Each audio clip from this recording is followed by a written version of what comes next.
dài xa angel din an rem alai i suan ro rele antan she om lung ngai na ten muran chan reng o phal to lo o zum chuan ke zong ka lum min le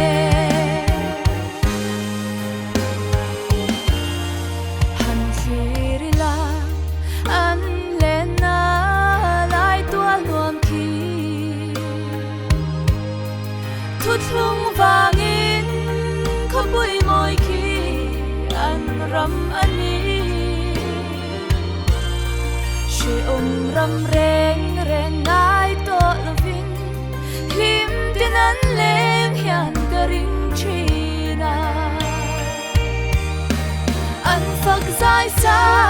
angel din an rem alai i suan ro rele an tan she om lung ngai na ten muran chan reng o phal to lo o zum chuan ke zong ka lum min le ke po chu mun thleng turin ral rama hia mu sit na le sui chiat na te karal thuam ni se nakin kalom na te sol turan him ten min thir hian ka ring china an phak zai sa angel din an rem alai i suan ro rele an tan she om lung ngai na ten muran chan reng o phal to lo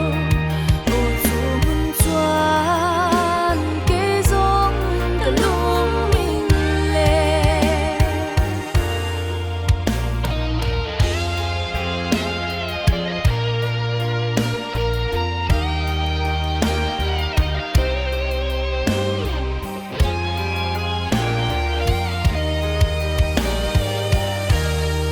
Kei po chu mun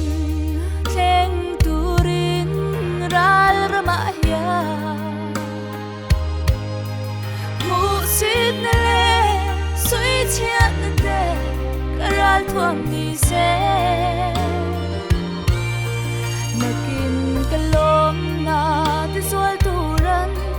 him ten min thir hian ka ring china an phak zai sa angel din an rem alai i suan ro